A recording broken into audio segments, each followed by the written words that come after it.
Hi, everyone. My name's Melissa Garcia, and I'm here today to present little-known provisions of Kiowa and the Nonprofit Act that can get your association sued. Before we start, thank you for joining us today. On your screen, you should primarily be seeing the PowerPoint presentation. You should additionally be seeing a small box on the left-hand side of the screen with the presenter, i.e. me. On the right-hand side of the menu, you'll see a private chat icon. Please use this icon to type in your questions throughout the presentation. Questions will be addressed at the end of the webinar, time permitting.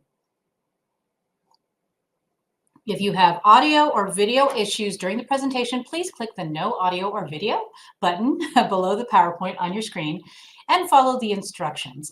One CMCA credit will be automatically generated and emailed to you within 48 hours after the webinar, assuming you attended the entire program. These credits are not transferable. As a reminder, this presentation will be recorded and added to the Altitude YouTube channel within a couple of days. Lastly, there will be a survey that will pop up at the end of the webinar. We truly appreciate any feedback you can provide. Your thoughts and opinions assist us with improving our future presentations, so please don't hold back. Absolutely do not hold back. Tell us how fantastic or terrible we are. We aim to please and get better and give you classes that you really want to hear about. So we really do want your input on that too. We want to make sure we're addressing the needs of today's HOAs, which is very different from the needs 20 years ago. So before we move on to the presentation, I wanted to remind you of the next one, which is February 12th. And it is HOA attorneys. How do you best use them and save on legal fees? I don't know why we want you to save on legal fees. We want you to spend on legal fees. Just kidding. All right, so there's a lot. Hi, everybody. There's a lot of stuff that I packed into this. And after I put it together, I thought, wow, how am I going to get through that in an hour? So the topic is little known provisions of Kiowa and the Nonprofit Act that could get your association sued. But really, there's a lot of these provisions that I'm going over that I'm pretty sure that you know them, even though it says little known, but there are nuances that I want to go over because some of these statutes and the changes, particularly over the last 5-10 years, really, they get forgotten quickly, or maybe managers and boards just kind of skim over some of them and think, oh yeah, I know it, but you don't. And the legislature has changed it maybe a couple of times. So I'm picking on the ones where I think that there are some nuances that you need to have a refresher for. And then I am going to go into some provisions where you might not have even known they existed. And just even now, I'm thinking of a couple that I didn't put in there that I wish I would have put in there. But if there are things that I didn't go over today and you heard, oh, I heard a rumor that blah, Kiowa or the Nonprofit Act says X, just email me after. Let's chat after, and maybe I can do some follow-up questions or follow-up things in a deliverable to all my attendees today. Okay, let's get started. So with great power comes, unfortunately, unclear responsibility and no accountability. I just like this because I'm a comic fan, and everybody who knows Spider-Man knows that this is what Uncle Ben says to him. But boards and managers, there's a lot of power that you have in running the community association, and so it's really important, particularly for. Well, actually, not particularly for all managers and all boards, whether you're seasoned. I'm not going to say old. Because if you're old, then I'm old. I'm not old. I'm just a baby. So seasoned or managers and board members and newbies, you just need to know what's in the statutes because they change all the time. And even if you've been practicing for 27 years or whatever, 20 some years, they change and you forget it if you don't use it all the time. So with great power for managers and board members comes responsibility. Unfortunately, not very clear, which we're going to go over some of the unclear things today. So there's a couple of two statutes I'm going to talk about today: the Colorado Common Interest Ownership Act, Kiowa, and then the Nonprofit Act, which is going to come later and has a few provisions I want to go over. Now I know I'm talking fast because I want to get through this in an hour setting, but the slides themselves contain a lot of the information, and I might just highlight a couple of things, and again, just follow up later with any follow-up questions. So Kiowa, this statute, everybody should know. If you are new in the industry, you really need to get your copy of Kiowa. We have this fantastic Community Association Handbook, which is, I think we delivered some of them, and we're still delivering some of them, but you can also get it on our website. You can also get just Kiowa on our website and the Nonprofit Act on the homepage of our website. So be sure to get that, download it. If you have insomnia, read it. Just read it and know it. But I did want to point out, and the EdSec just means, this particular section of the statute book and all the ones that follow within the statute book. So within that statute. So it's a Latin term that just means and all that follows. So I wanted to point out the distinction between pre and post Kiowa. That is important, at least for now, because the statute, Kiowa, is split into provisions that are only applicable to post Kiowa associations, which are those that are created on or after July 1st. Oh my gosh, I see a typo. I'm so sorry. This is January 1st. Please, I apologize. It should say July 1st, 1992. I was just checking to see if you were reading this. No, I apologize. We will get a corrected slide out to you, but it should say July 1st, 1992 on or after. And then everything that was created prior to July 1st, 1992 is a pre-Kiowa association, which is only subject to some sections of Kiowa. And those are the sections that are listed right there in 3833.3-117. There has been rumors, and they keep coming up that maybe they're going to collapse the two, but for now they are split. So if you are a pre-Kiowa association, you only have to follow the ones that are in the 3-117 listing. And then the sections of Kiowa, it's a pretty big statute, and there's a lot of pages in it, but it is separated by just the general provisions, creation, management, registration. Just if you're trying to figure out where to find a particular provision, you can go in the very beginning of the statute book, and you'll see the sort of an index, or you can try to look at it in terms of these sections. Okay, so the first thing I wanted to point out were the public policy provisions. Pay attention to these. I'm sure you have seen them and you know of them. Things like flags, signs, religious symbols, childcare facilities, those kinds of things.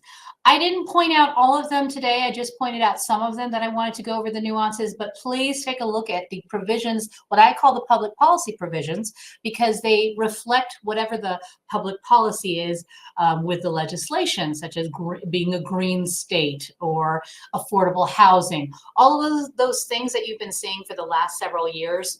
Every year, there seems to be something new. They're all stuck in this one area, which is in Kiowa 106.5 through 106.8. And keep in mind, these sections are applicable to pre and to post. And they're also applicable to those associations that fall under the exemptions. There's certain exemptions for small associations, for limited expense associations. They are still subject to these sections, so be careful. Those apply as well. So you may, again, know that they exist, but do you know the nuances? What this whole section says is, notwithstanding whatever's in your documents, an association shall not, this is like one of the 10 commandments, this is the 11th commandment. Let's go start with the renewable energy generation devices. The association shall not prohibit renewable energy generation devices. So I know you've heard of that, and it's applicable to two things. I'm not going to go into big detail of this, but the main one, the two things that are considered the renewable energy generation devices are the solar panels and the windmills. I'm not going to go into the windmills or the wind electric generator, but just know that if it falls within the criteria that's in the statute, which many of them don't, the ones you're really scared of, they often don't fall into that criteria. But if it does, if the community does, then you can't prohibit windmills from being included or installed within the community on the property that the owner owns. But I really wanted to talk more about the solar energy devices. And these are solar panels. You know, not just the panels, but there's other devices too that could be considered solar energy, renewable energy generation devices that are of a solar nature. You cannot prohibit them, but you can adopt reasonable aesthetic provisions on dimensions, placement, or external appearance of the device, of the solar device, as long as, and this is what was added to the statute that you might not have known about back in 2021, as long as those regulations don't increase the cost of the device by more than 10%, decrease its performance or efficiency by more than 10%, or require a period of review approval that exceeds 60 days. So just keep in mind that, yeah, you can still adopt these regulations, but make sure that they fall within this criteria. They can't increase the cost by 10% or decrease it. Now, how do you know if it increases the costs or decreases the performance or efficiency? That's going to be a claim that the owner will make, because they're going to say, we don't like that regulation you're placing on my solar panel, where you say that it has to be, for example, flush against the roof, or it can't be this huge solar panel that's on the front yard, because aesthetically none of this looks good. If there's an argument that it's violating the 10% rule, then have pushback and essentially say, look, you show us how it is increasing the cost or decreasing the performance or efficiency. Speak to your solar panel provider or your, whoever the expert is, and give us that information, then we'll reevaluate. Because mainly what you're looking for is just aesthetic type of regulations, not necessarily something that's going to ever increase the 10% or decrease it by 10.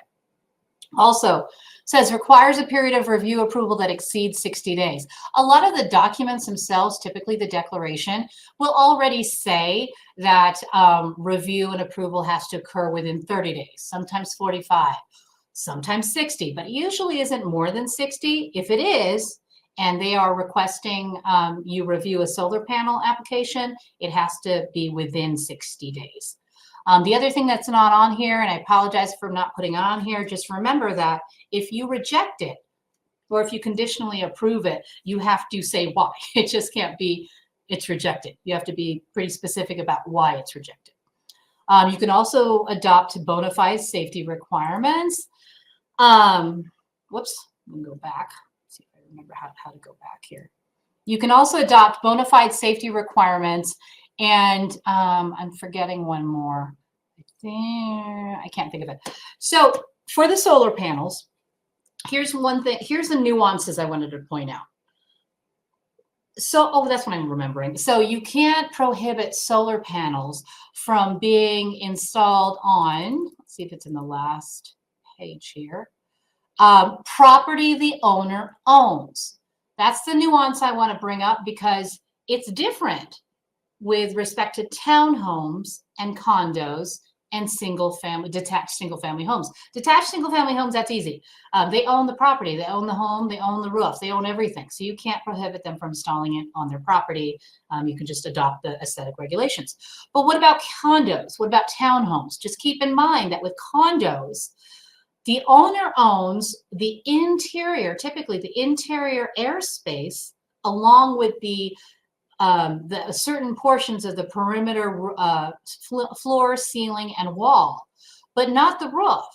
So the owner doesn't own the roof. So as a condo association, you can prohibit solar panels from being installed on the roof, or you can put whatever kind of regulations or conditions on those solar panels before approving them. That's how you can do it with the condos, because they don't own the roof. Townhomes are essentially attached homes, or paired homes or row homes, but they're attached, and the roof is owned by the owner. It's not like a condo where the owner owns just the airspace. In a townhome, they own the structure as well as the roof and the property underneath them. So if they own the roof, there's sometimes the thought that the association can prohibit solar panels from being installed on the roof, because often in townhome communities, the association has to maintain the roof, and the exterior of the building. And because of that, there's this thought, well, we can prohibit them because we have to maintain it. Well, that's not the case. The case is that if an owner wants to install a solar panel on property they own, which would include the roof in a townhome, then you must allow it. So your pushback is typically, what if the solar panels damage the roof? What if the association has to maintain the roof and remove the solar panels? How do we deal with all of that? It is our position that because of the typical increased maintenance responsibility on the roof, that the association can request the owner to enter into an agreement with the association to shift a lot of that liability, damage caused by the solar panel, requirement to remove the solar panel if you have to maintain the roof or do something underneath it, and reinstall it all at the owner's cost. It would be better if you had that language in your declaration itself, and if you don't, it would be a great thing to do to amend, to add that. But even if you don't have that, it's a reasonable request that if they're going to install solar panels on a property that you maintain as an association, that you can go ahead and request that agreement to be entered into. And it's a reasonable one. If it's their solar panels, why shouldn't they be responsible for maintaining them or for any damage caused by them? Okay, let's keep going. So energy efficiency measures, another one. I wanted to point that one out because it's often not discussed, and it's the other type. It's not a renewable energy generation energy device, but it's one that it's efficient energy efficiency measures. So it reduces energy consumption. So it's limited to these items, and I just wanted to point out that a lot of people don't recognize or see or notice that it includes evaporative coolers, swamp coolers. So if somebody is wanting to install an evaporative cooler on property they own, same analysis as between condo and townhome. So if it's on property they own, then you can't ban that evaporative cooler, regardless of what your documents say, but you can adopt those aesthetic regulations. The other one too, and keep in mind, it's evaporative cooler. It's not AC unit. That's not evaporative cooler. So if you have something that prohibits window, AC units or exterior AC units, you can still do that because that doesn't fall under this regulation, just the evaporative coolers. Also the retractable clotheslines. The heat pump was just added a couple of years ago, so that's a newer one, but a retractable clothesline, some of the cities, I know that Fort Collins already has a regulation that's very similar to this as well. But again, if it's on property they own, then you can't ban it. You can adopt aesthetic regulations. And that would include something like you can't put it on the front yard because that's not aesthetically pleasing. I really don't want to see underwear hanging out there for everybody to see. I don't think anybody else wants to see it either. So just keep in mind it's limited to this list. And then one last one, I also bolded the shade structure marketed for the purpose of reducing energy consumption. Sometimes that comes up when associations are trying to figure out about what about those freestanding shades, and tents and shades that are away from the house and are just sort of a garden shade. I think you can argue that it's not doesn't fall under the energy efficiency measures because it's not there to reduce energy consumption for your home. So if it's a separate one that's really not like the awning or the shade that helps reduce energy consumption for the home, you can still prohibit it under your docs. Okay, what else? Same thing as the other one. You can adopt the aesthetic regulations. The criteria is a little bit different, but it talks about purchase price and operating costs.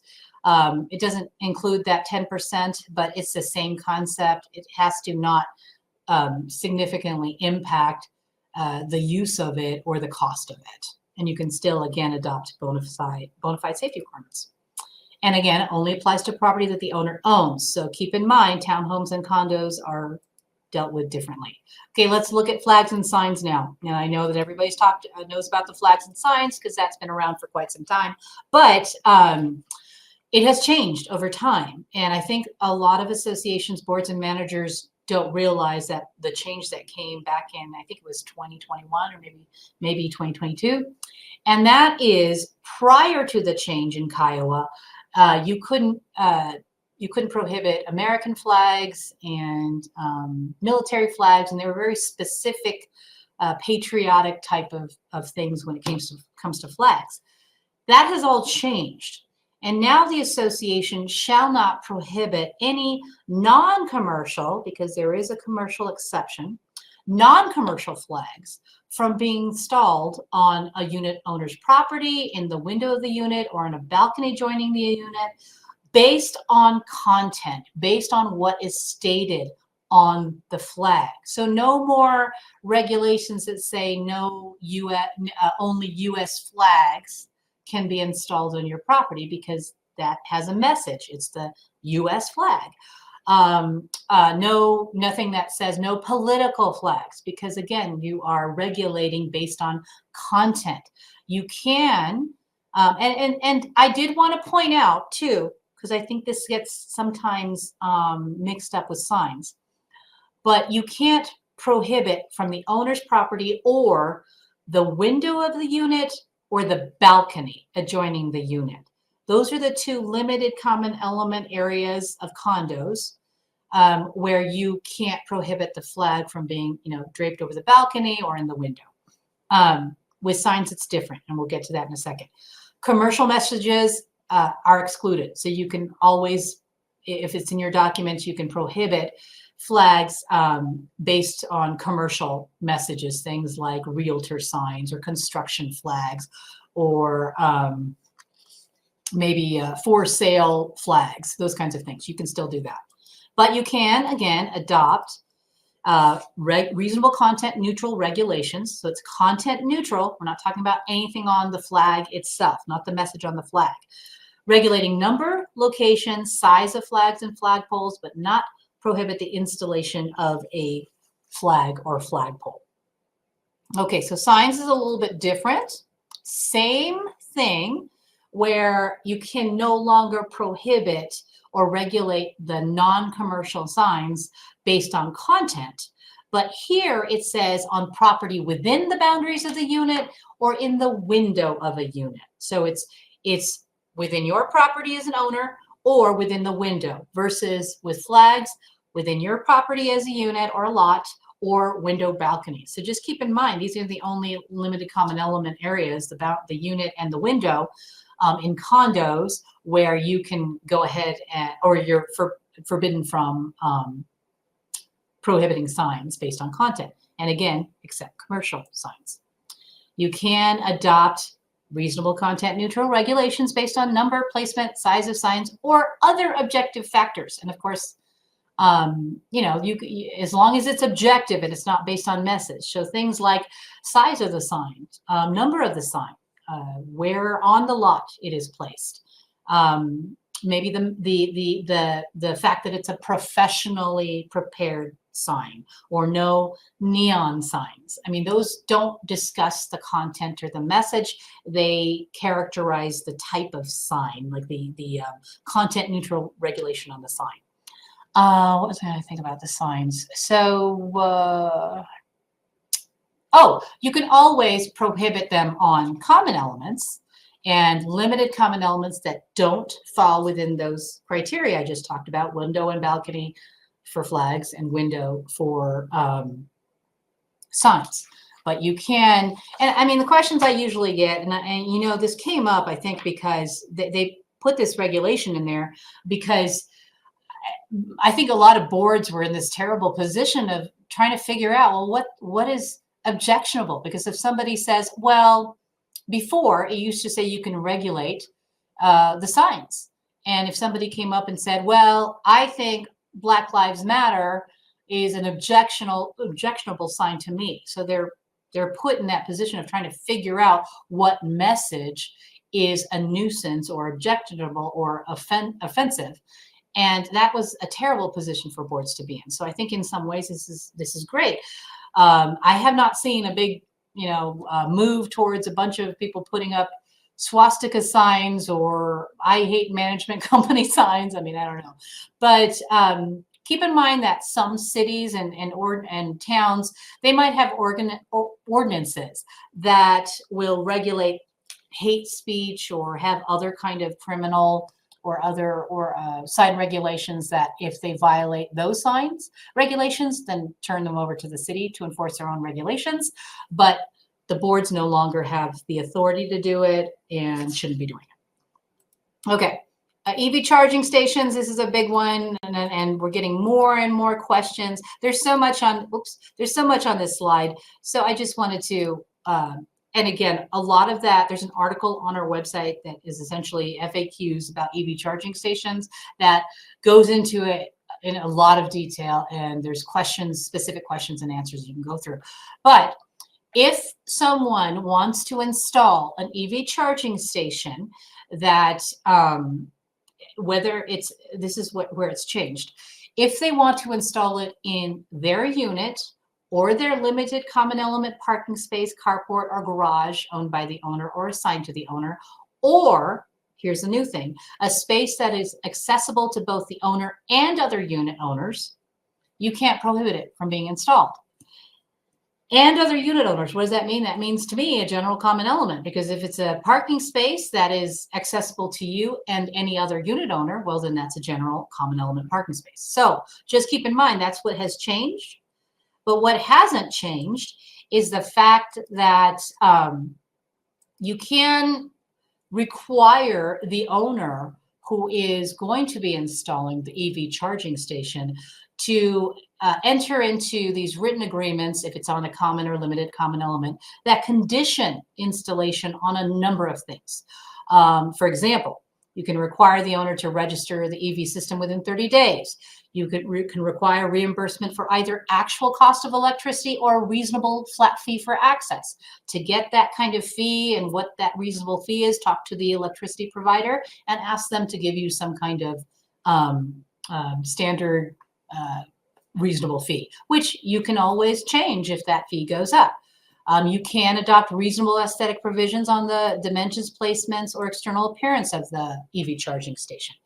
If in an LCE parking space, carport, or garage, owner must agree. And here's where I see a lot of associations not requiring this. You really ought to. You should have an EV charging station policy that kind of lays out what the statute says, as well as a written agreement that the owner has to sign saying all of this. And I laid out everything for the statute, comply with design specifications, get a licensed registered electrical contractor to install it, bear all costs of installation, including restoring the common elements to what they were before, be responsible for any kind of increased maintenance or damage or repairs, have a certificate of insurance, naming the association as an additional insured. There's so many requirements here that are in the statute. Here's all the rest of them. Repair or maintenance removal is the owner's responsibility. The insurance policy has to cover what's required in the statute itself. So all of this is something that you should put into an agreement and have the owner sign off on it before they're allowed to install it.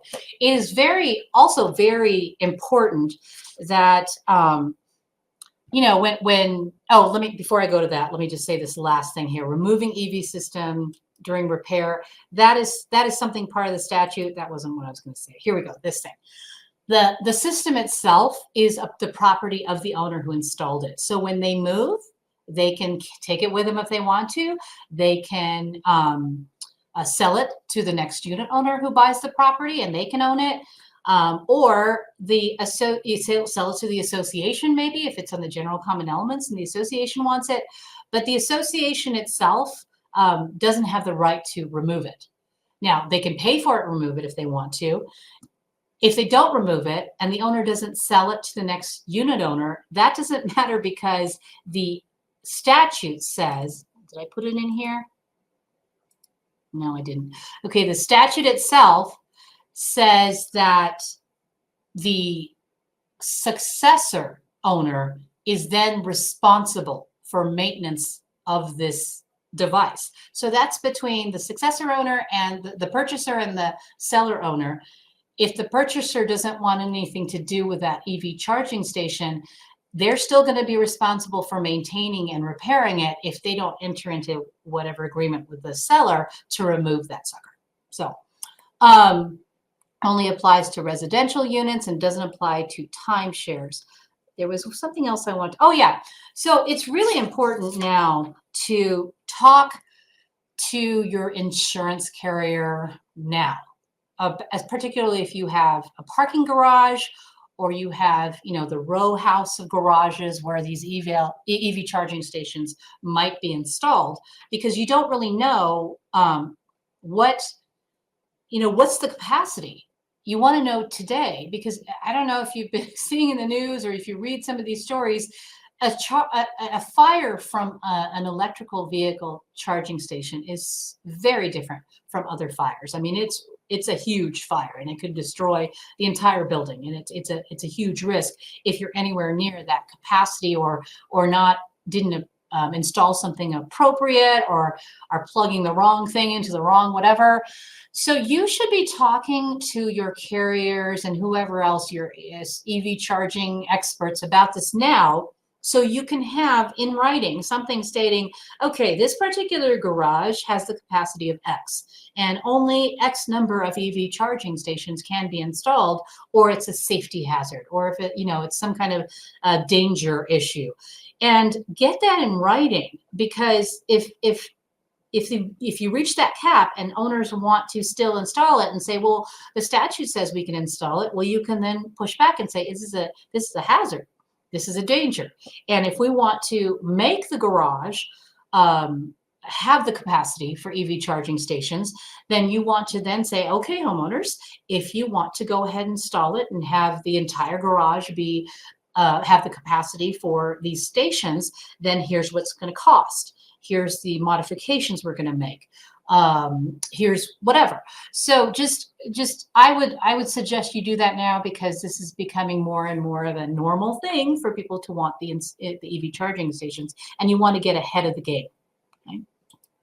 All right, xeriscaping. I'm not going to talk about attached single family homes, the condos and townhomes, because that really hasn't changed from the prior xeriscaping language, but I just wanted to point out the nuances now.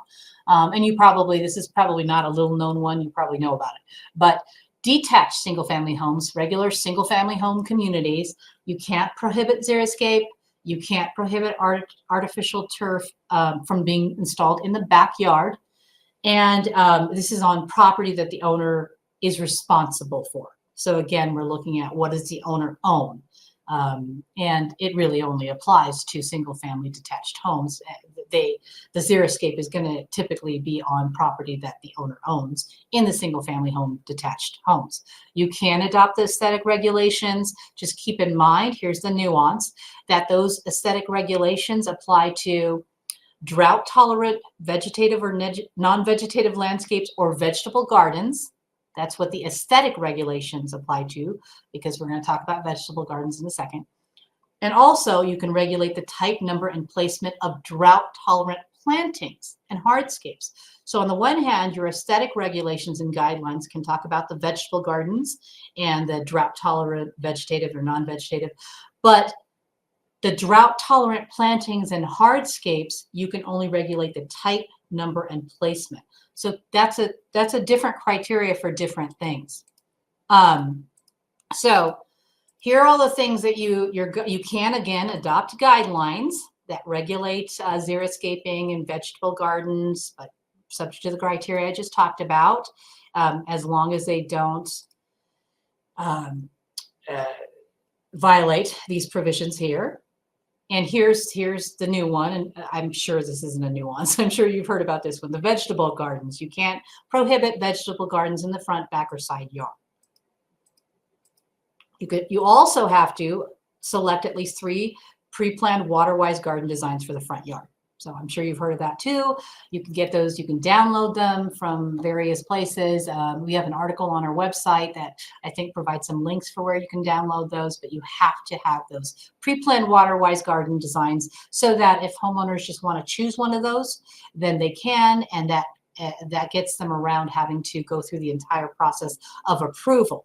That doesn't mean you can't ask them to submit the plan because you want to be able to document that that particular plan is being installed and they complied with that plan. But they can skip the actual approval process for whether it's aesthetically pleasing or fits the guidelines because you've already approved it. Okay, childcare home, you can't prohibit childcare homes. And just look at the definition. Doesn't apply to housings for older persons, community act communities. Those are the 55 plus and older. But you can adopt regulations based on architectural control, parking, landscape noise, and all that stuff that's on the statute. However, you have to make a reasonable accommodation for fencing. The thing I wanted to point out for the childcare that was a nuance, that you can require the owner to carry liability insurance because they're going to be probably taking the kids out to the common element playground, and the coverage should cover personal injury, death, damage, all of that. So that's what I don't see a lot of associations requiring. But if you have an owner that wants to run a child care home that fits within the definition of the statute, then you can do that. Finally, I think this is the last one, maybe the home-based businesses. Just can't prohibit them. Most documents already say you can't prohibit them, but this codifies it in the statute, and you can still adopt the things that we typically see in the declaration, things that regulate the architectural control, parking, exterior noise, and other matters concerning the operation of a home-based business. So some of the language that's in the declaration is a little bit off from what I just read that you can regulate.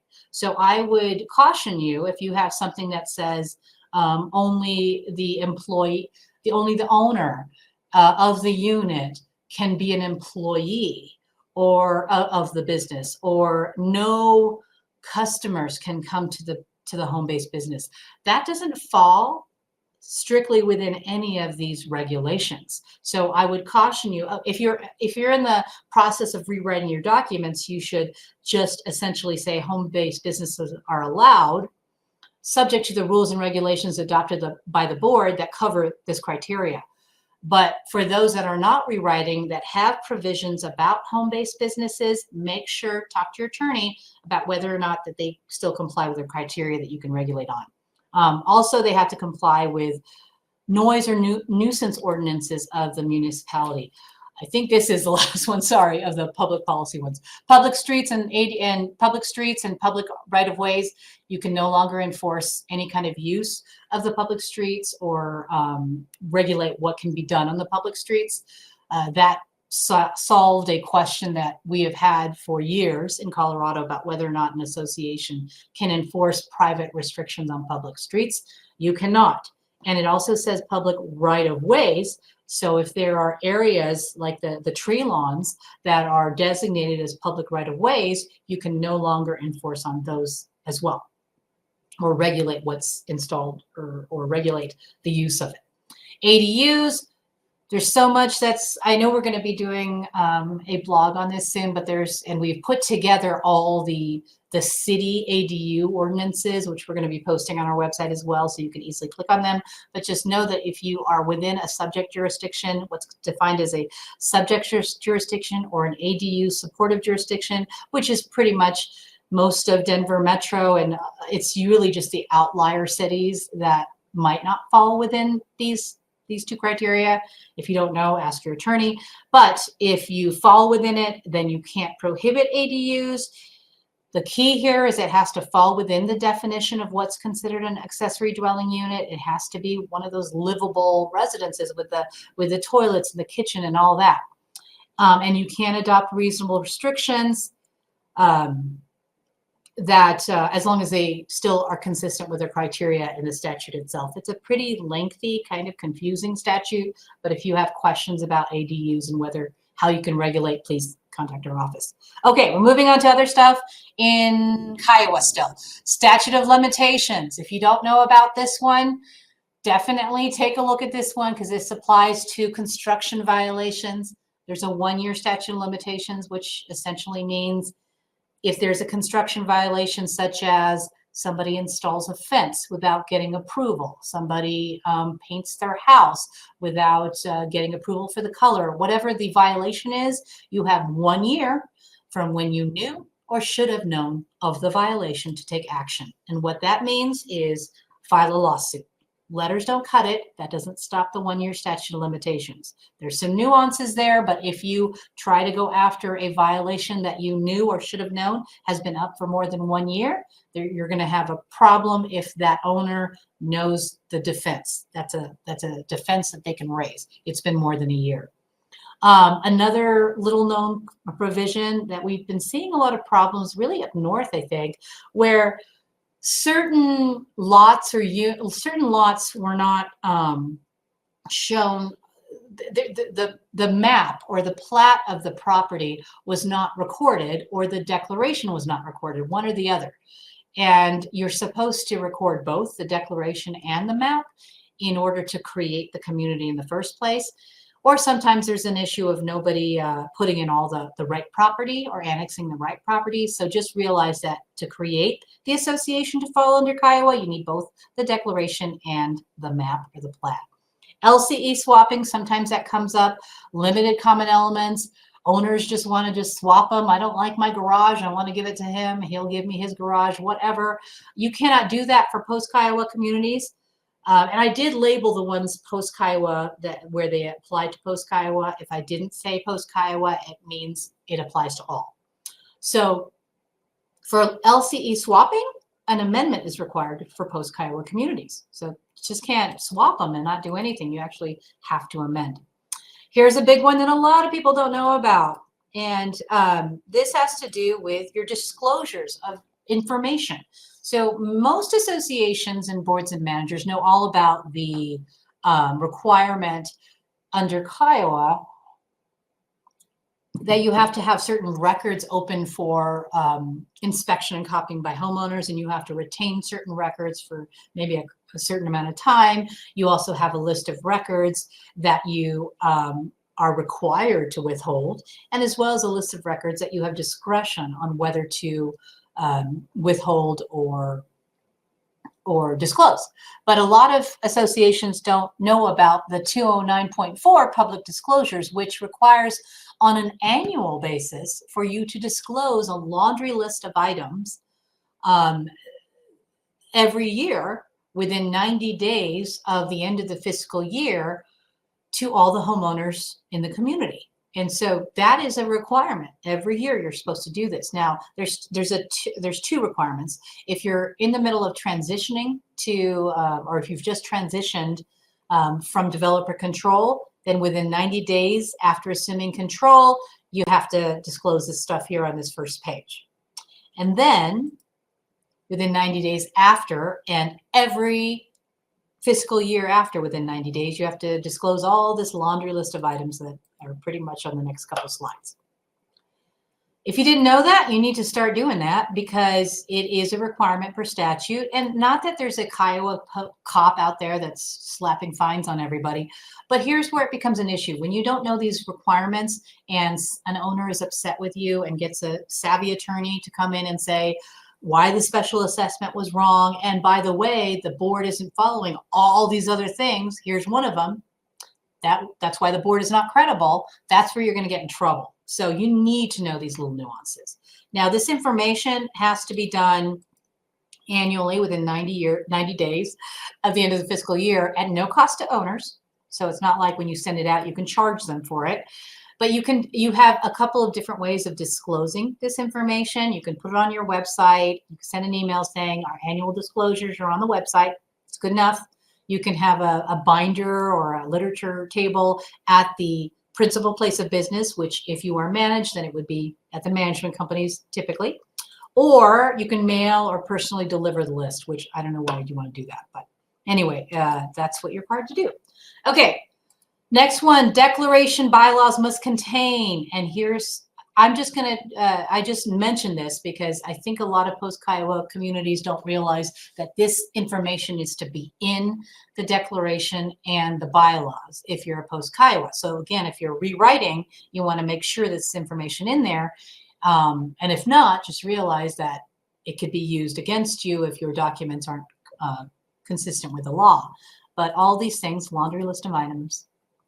I pointed out a few that are sometimes a problem. I rarely ever see the formulas used to establish allocation of interest. That means the how do you allocate voting rights? How do you allocate assessments to people? Sometimes it'll just say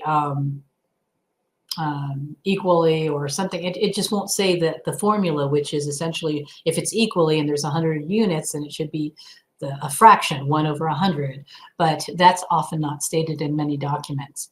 It also requires for post-Kiowa associations to actually name the limited common elements that are allocated to the units, except those that are stated in the statute. So that's something that you might not know.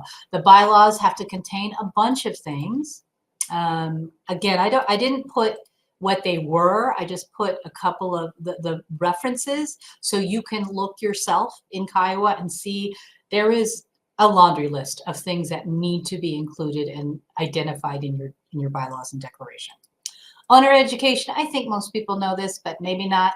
Every year you have to provide owner education that is based on rights and responsibilities of the owners and governance and,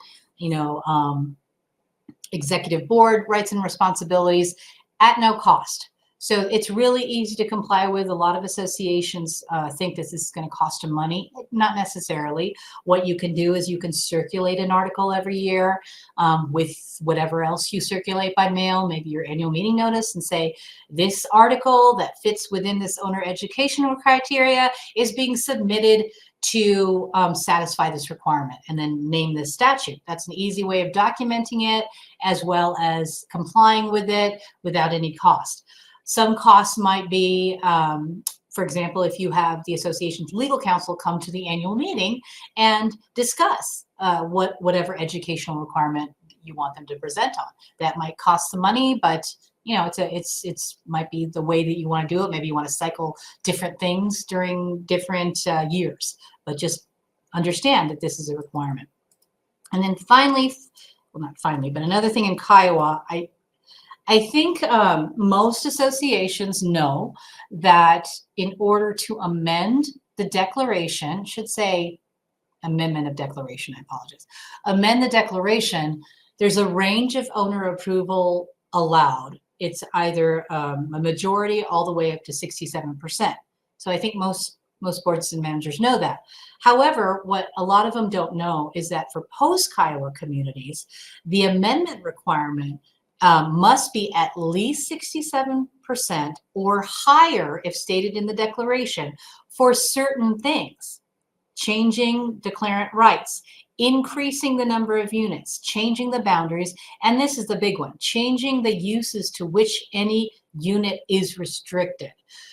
We tend to look at that and interpret it very conservatively and say anything that changes how you can use that unit, like leasing restrictions, maybe whatever you can keep in the unit, changing from residential to commercial, anything that changes the way the unit can be used would fall under this. So if you have a declaration that says in order to add a leasing restriction, you must get 90% of the owners to approve, and you're post-Kiowa, then this is going to apply, and you're going to have to comply with that 90%. Just more in Kiowa about if you don't, this is more of a, if you can't figure out what the boundaries are for units, for condo units typically, then it gives some guidance. It gives some guidance in Kiowa right here in 3-202, only applicable to post-Kiowa, but I just threw that up there for those of you who are struggling, because sometimes it'll say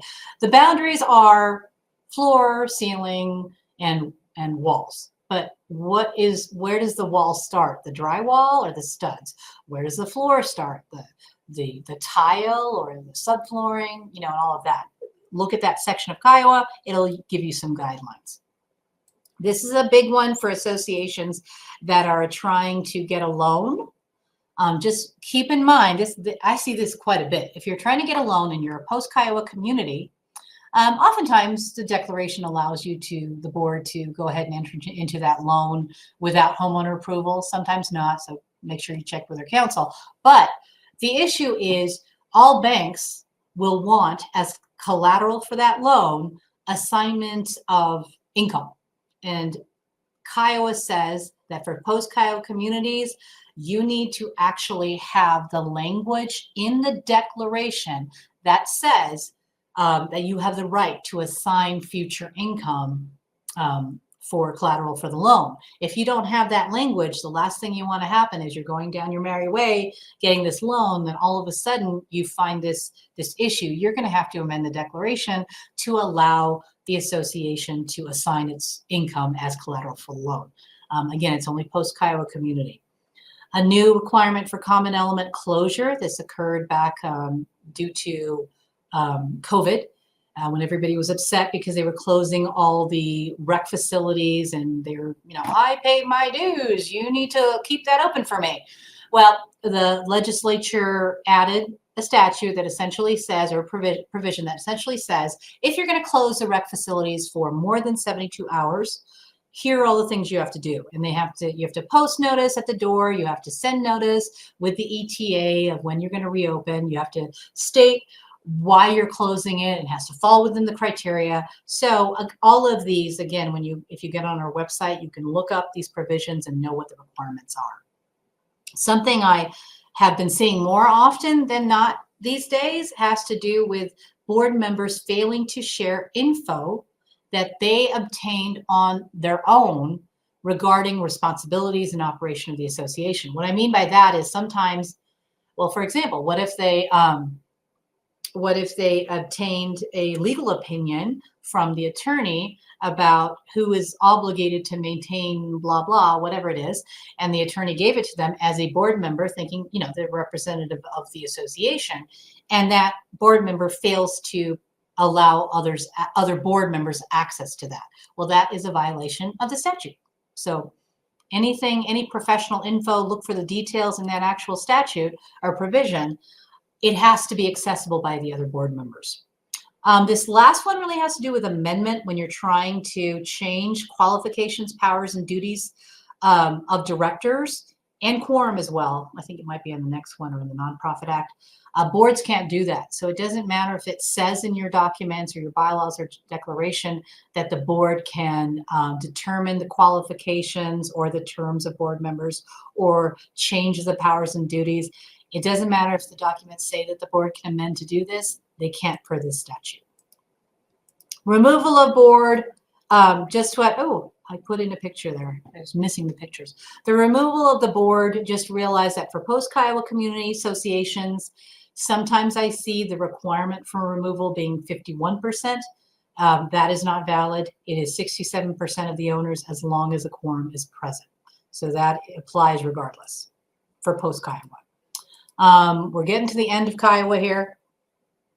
For post-Kiowa associations, another thing that is maybe done in practice, but maybe not, but it's supposed to be in the bylaws that if you have 30 or more units and you delegate power to a management company or a third party to handle the money, then the bylaws have to require all of this: fidelity coverage at a certain minimum amount, separate funds from other associations, separate reserve accounts from operating accounts, annual accounting. Again, if it's 30 or more and it's a post-Kiowa community. And then the budget, everybody knows that, well, not everybody, but budget veto is applicable to post-Kiowa communities. That requirement was then added to pre-Kiowa communities as well a few years ago. But what I still see boards forgetting is that there is an exception if a pre-Kiowa association already contains a cap on its assessments within the declaration, then you just have to follow that cap. So if it says something like the board can adopt a budget all the way up to 10% over last year's budget without any homeowner approval, but anything over requires approval, just follow that. You don't have to do the budget veto.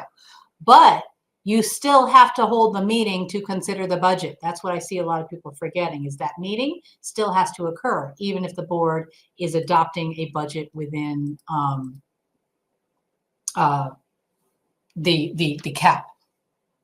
Just something to know for executive sessions. I sometimes see boards not realizing that there's certain things you can't do in executive session. Of course, there are categories within which you can go into executive session, and you have to fall within one of those categories. But assuming you're in one of those categories, you can take action that's related to those categories, except for adopting rules and regulations or, well,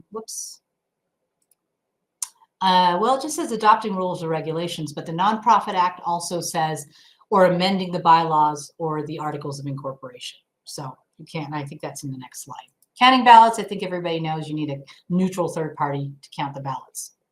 And that is defined as not the board member who's on the board for a contested election, or not a candidate who's running for the board in a contested election. Other than that, there's really no definition of that.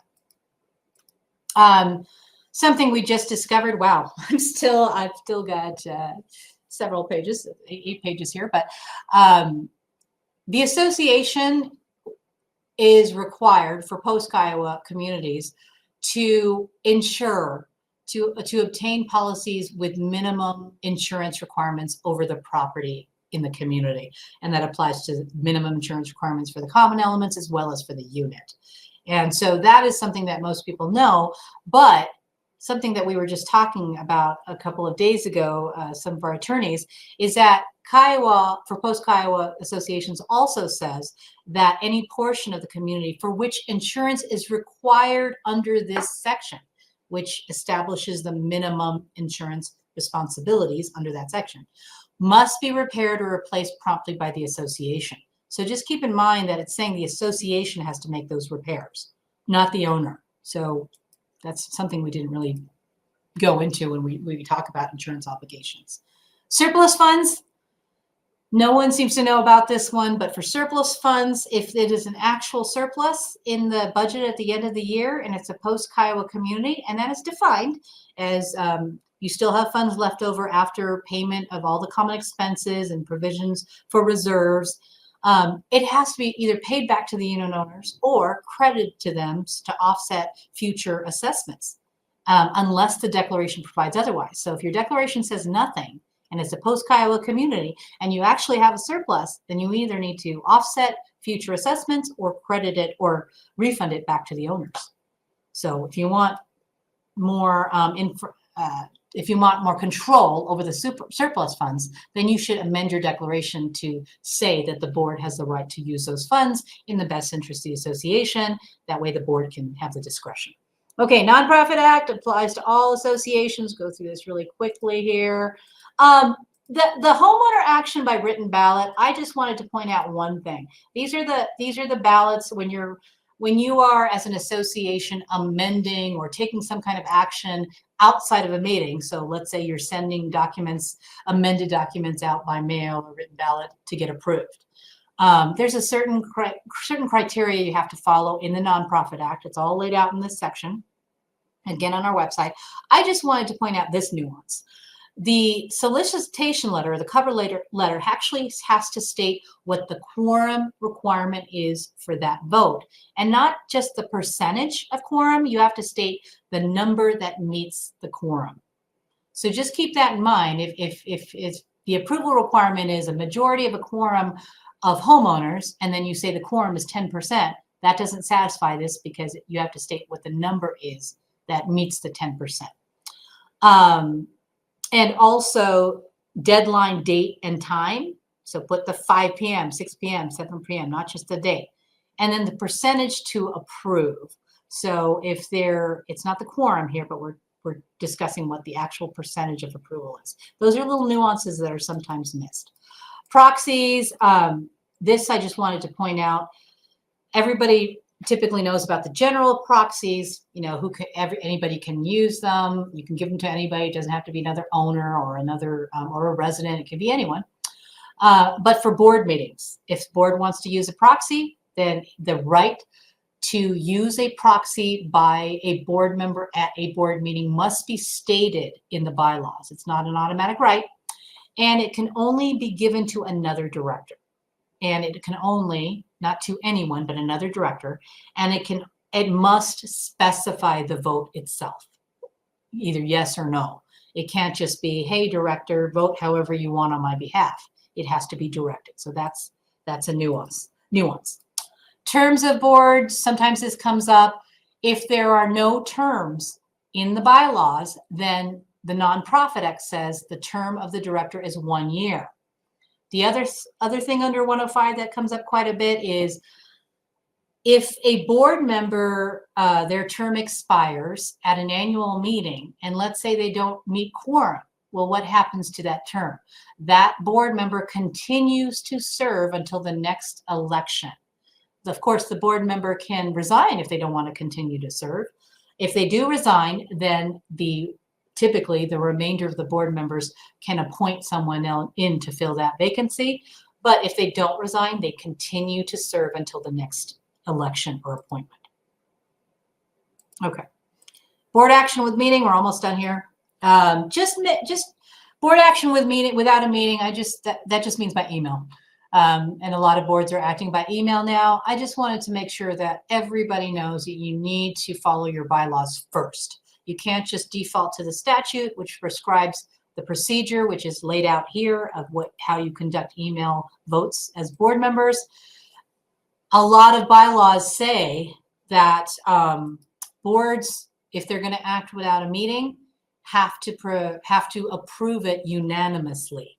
Either they say that they have to approve an action outside of a meeting unanimously or the actual action unanimously. So just check your bylaws first. If it prescribes a procedure for board action by email, follow that procedure. If it doesn't, you can default to the Nonprofit Act, which lays it out all here. The other nuance I wanted to talk about in terms of the Nonprofit Act is if it's different from a vote at a physical board meeting. At a vote at a physical board meeting, typically the approval requirement is a majority of a quorum of directors. That's hands down probably the only thing I ever see is a majority of a quorum of directors. For the Nonprofit Act, if you're voting by email and you're using the Nonprofit Act procedure, it's a majority of the number of directors in office. So that's different. With a 5-member board in a physical board meeting, 3 board members could show up, and that meets, quorum, and 2 could approve that decision. With an action by email, and it's a 5-member board, then at least 3 is always going to be necessary to approve that action. So that could be different. So just keep that in mind. It's a nuance. Board amendment of bylaws. This might be the last one. So with bylaws, I get this question all the time. Can board members amend the bylaws without owner approval? Well, it's going to depend. It's going to depend first on whether it's a pre or post Kiowa, what they're trying to amend. And it's also going to depend on what the bylaws say. Now, what the Nonprofit Act says is the board may amend the bylaws unless, number one, it relates to quorum. And for post-Kiowa, also remember quorum, terms and qualifications of board members, or powers and duties of board members. So those are the 3 things that post-Kiowa boards cannot do. But Nonprofit Act says can amend the bylaws unless it relates to quorum, or a particular bylaw expressly prohibits the board from amending, or other additional exceptions under the Nonprofit Act, which are isolated. We won't go, they're often not triggered. So just look for that bylaw that expressly prohibits the board member from amending the bylaws. It actually says board members shall not amend the bylaws, or it says the bylaws may only be amended by the owners. If it says one of those, then game over, board can't do it. If it doesn't say one of those, then figure out what it is they're trying to amend. And if it's a pre-Kiowa community, they can do everything except for quorum. If it's a post-Kiowa community, they can amend everything but quorum, terms and qualifications of directors, and powers and duties of the board. All right, I'm only 4 minutes late. Okay, so let's see what some of these questions are here. Question about the 1-year rule for any construction. violation. If there's a change in management companies and there's something the new management company sees has never been addressed by the prior management company, what is the best or what is the legal way to address something like that? I mean, if it's never, if it's hard to respond to that one because it's going to depend on whether it's an obvious violation or not. I mean, if it's something that's been out and there's any record of any kind of complaint by anyone, a resident or whatever, even if the prior management company didn't act on it, if there's something in the record that shows it's been known for a year, then I wouldn't even bother moving forward with any kind of enforcement. You could probably do a what is it called? A cheat sheet or a cheat letter or a bluff letter. I think that's what they call it, where you say, hey, it's a violation, but if you enter into this agreement before you move out of the home, we'll just make you take it down when you move out of the home and we're all good. Then you're enforcing that bluff letter or that agreement if they choose to enter into it versus trying to enforce under the declaration, which is subject to that 1 year. But it's really going to depend, I think, on the actual construction violation, whether you should even bother trying to enforce it or not. Okay, we've got that one. Can I get a copy of the slides? Yes, I think it's, okay, that's already been responded to. What else here? Meeting notice. Is it required to be via first class mail, or can an amendment be made to the bylaws governing documents to allow meeting notice to go out via email? So unfortunately, right now, that might change, but right now the statute requires mail or personal delivery. Personal delivery does not mean email. Personal delivery does not mean posting it on the website. It means actual personal delivery. So right now, mailed notice. Now, keep in mind, that's for notices of owner meetings. Right now, there's no requirement, sounds counterintuitive, but right now there's no statutory requirement to send out mailed notice or any notice of board meetings to owners. But owners have the right to attend board meetings, so how are they going to know unless you send out notice? So with the board meeting notices, if you want to be transparent, even though it's not required, I would at least post it on the website or on the bulletin board, or email, something that doesn't cost you anything. But for owner meeting notices, it is by mail or personal delivery. If the garage is a general common element not deeded or owned by an owner, are HOAs required to allow installation of EV charging stations? Yes, that's the new requirement. But what's funny is they still have to pay for all the maintenance, and it's not like they can necessarily prohibit anyone else from using it. So anybody's going to be able to use it. So, but yes, you are required to allow it. Okay. Surplus funds pre-Kiowa, it is not applicable to pre-Kiowa. So the provision about surplus funds where it says unless it's otherwise provided in the declaration, you have to refund any surplus or credit it to future dues, that is not applicable to pre-Kiowa. Then with pre-Kiowa, you just either follow your declaration if it says something. If it doesn't say something, then it's board discretion. Surplus funds cannot just go into reserves. If it's a post-Kiowa community and your reserves aren't fully funded, yeah, you can do that because it's not a surplus unless your reserves are fully funded. If your reserves are fully funded, and maybe you're looking at your reserve study for what's fully funded, the argument is anything over that, create another reserve. That's what I would do for other things. Does an on-site manager qualify as a third party, thus requiring a bond? That's probably has to do with the insurance requirements, maybe, for managing the finances. It's anyone that is a non-owner or board member.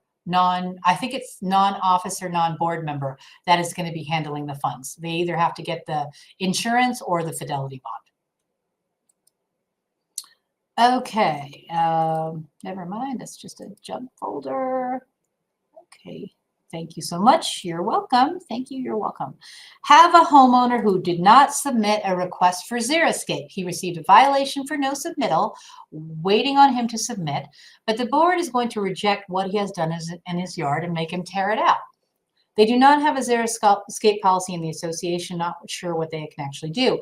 Well, if they are going to, they should get a policy in place. I mean, not having a policy doesn't mean that you lost your right to enforce zero escaping regulations that are within the criteria allowed by the statute. And go back to that slide about the specific things that you can regulate on. If your rejection falls within your documents and the criteria set forth in the statute, you can still enforce it. But it would be better to get a zero escaping policy in place now, moving forward, so there's never an issue of you not complying with the policy as a means to discredit the board. Okay. Can we still regulate the fencing around it for the vegetable garden? Okay, so for the vegetable garden, I think that fencing is aesthetic, so you could regulate how it looks. But if you look back at the slide and at the actual statute, which get on our website and you can pull up the statute, it says you can't regulate the type of vegetables. I know that's not your question, but I just wanted to make sure that everybody understands you can't say no tomatoes, but these kinds of vegetables are allowed, because it doesn't say that. It says aesthetic regulations. Regarding the signs in condos, is the exterior of the door to the condo considered within the unit boundary? Probably not. I have seen unusual condo declarations where the boundaries exceed past the inside airspace. So I'm not going to say 100% it doesn't include it, but 99% sure it doesn't. It's not within the unit boundary. Can a sign be posted there on the front door?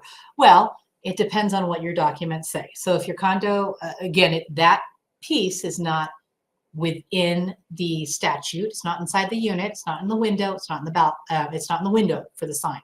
So that's the only limited common element which you have to be worried about. But for outside the door, which is probably, the door is probably considered a limited common element. It's not covered under the statute. So step back and look at what your documents say. Do your documents say that you can prohibit signs or any kind of exterior modification to the unit? If so, then you can regulate under that provision. Okay. Does promotional signs fall in prohibited signs such as school, athletic, BB player, city events? Promotional signs which are not commercial in nature. So I think it's really important that if you haven't adopted a flag and sign policy, you do right away, because you wouldn't be able to stop the number of signs and the type of signs. But one of the things you want to do is define commercial sign and look for any kind of generic, we can do it for you, we can draft it for you, but look for any kind of reasonable general definition of commercial and define that. And then if the promotional sign is within your definition of commercial message or sign, then you can regulate how you would normally regulate any other sign that is not protected. But if it's, athletic something like event coming up, that doesn't sound commercial to me. That is more of an event that's coming up. So you wouldn't be able to prohibit it, but you would be able to regulate size, location, number. Can we still, we've already talked about that. What else? These are, okay. Can the CC&Rs specify that the roof and its support structure above a townhome unit is the responsibility of the association, and anything affecting such must be approved by the association? Yeah, you can say that. And again, I think you're talking probably about solar panels, but yeah, you can certainly say that the roof itself of the townhome is the responsibility of the association, and it must be approved, whatever's put on there. But just realize, if they're wanting to put a solar panel on there, you have to approve it. But I would definitely put in your CC&Rs the right to request homeowners to enter into, that they may be required to enter into an agreement as a condition of approval if it increases the exposure to maintenance costs or liability of the association. that would be great to have that in your CC&Rs. But even if it's not in there, I think you could still make a reasonable argument that the homeowner has to agree to that, to those liabilities that are caused by the solar panel. Is a group of standalone single-family homeowners organized not as an association under Kiowa, but as a nonprofit entity under the Nonprofit Act, required to comply with all the provisions of such Title VII and not Kiowa. If it does not fall under the definition of a common interest community under Kiowa, it doesn't have to follow any of Kiowa. It just has to follow the Nonprofit Act. Now, to be a common interest community under Kiowa, you have to have language in the declaration, not in the articles or the bylaws, but the declaration that requires an owner, by virtue of owning property in that community, must pay assessments in order to address, maintenance of common area.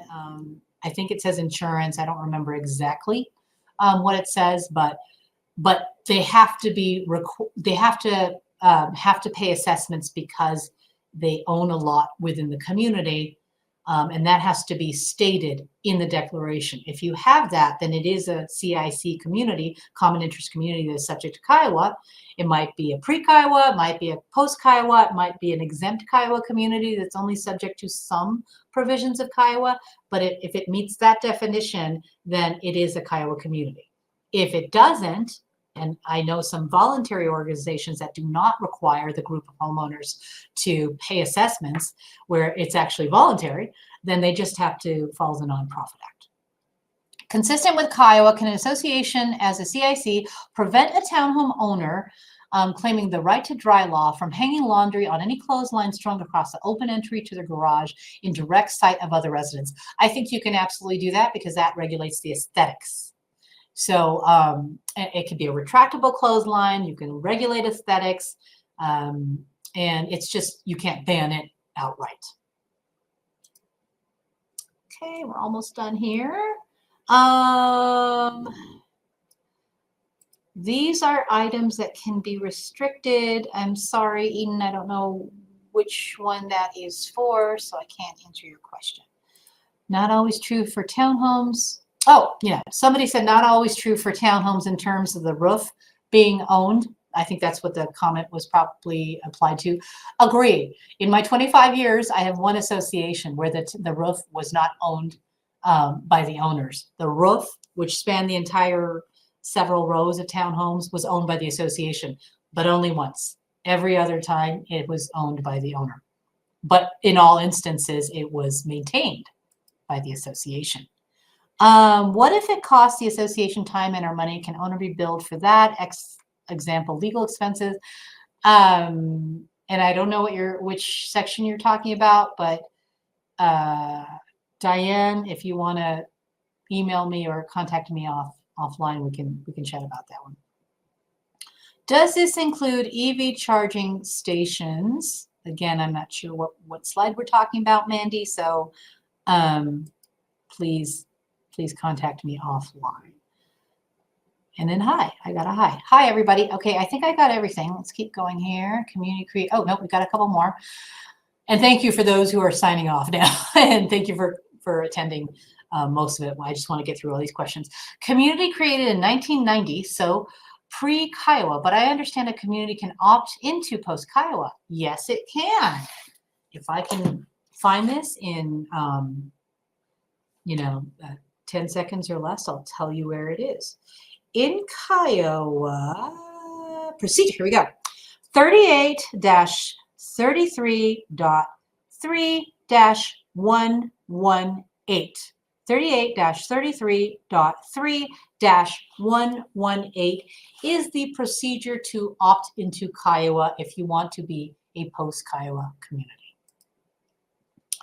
Let's see. Can our HOA prohibit a resident's commercial vehicle from parking outside on his own driveway? So that depends on your documents. Your documents prohibit, your governing documents prohibit the owner from parking a commercial vehicle on their driveway. If their driveway is owned by the owner, then it must say in the declaration that no commercial vehicles can be parked on the driveway. If the driveway is a common element, I think you can adopt that as a rule. But if it's a driveway that is owned by an owner, like in a townhome maybe, or just a regular single family home community, then courts want, and the statute, Kiowa says the use restrictions over the lot must be stated in the declaration. And not only that, but I understand from our litigators that the courts favor free use of property owned by the owner. So unless it's clearly stated as a prohibition in the declaration, chances are you're not going to be able to enforce it. Do you recommend all HOAs move to post-Kiowa communities? No, not necessarily. I mean, I think it depends on your association. Lots of post-Kiowa provisions are best practice. So you might be already doing some of the things, but a lot of other things that might be required to post-Kiowa communities might not be applicable. So let's say next year or this year, they say that all post-Kiowa communities need to adopt a reserve study. And let's say your community is a 5-unit community that has 0 common area and nothing to reserve for. So, I mean, there's little nuances here and there that are best practice and perfect for most communities, but I think it depends. And I honestly think that you should talk to your attorney and have them evaluate and say, well, here are the pros and cons, and here are the things that might be that you're missing because you're a pre-Kiowa community, and you don't have the right to do that unless you're post. And you don't have to opt into all of Kiowa. You can certainly amend your documents to cherry pick what portions of Kiowa that you want to use. Okay, and now I think I'm done. I am done. Oh, what is the cutoff date for pre-Kiowa? July 1st, 1992. I apologize, the slide has the error in it, and I'm going to correct that. Right now it says January 1st, 1992. It's July 1st, 1992. Does Dora have a list of post-Kiowa so we can determine which it is? What do you mean by list of post-Kiowa? Which associations? Oh, if you want to figure out whether whether your association is a pre-Kiowa or a post-Kiowa association, look to when the original declaration was recorded. That's what the date you're looking for, and I apologize for not saying that earlier. So look at when the declaration was recorded, and that's when you look at whether it was recorded on or after July 1st, 1992, which means it's post, or prior to July 1st, 1992, which means it's pre. Okay. Yeah, I think I got all of it. Do you have a list of resources for pre versus post-Kiowa items? You know, I might. I have this chat, or I'm going to write this down, because some of these things would be some great follow-ups that I can send you. I don't remember if I was just imagining that I was going to draft a pre or post Kiowa, benefits and all that, or if I actually wrote something. So if I do have something, then I will send that to you. So pre, post, list, and benefits. Okay. And then slides, correct slides. Now I think we're done. Yes, we are done. Okay, thank you so much, everybody. Remember February 12th, how to use your attorney, I think it says. Use them all the time. Spend a lot of legal fees. Just kidding. Thanks, everybody.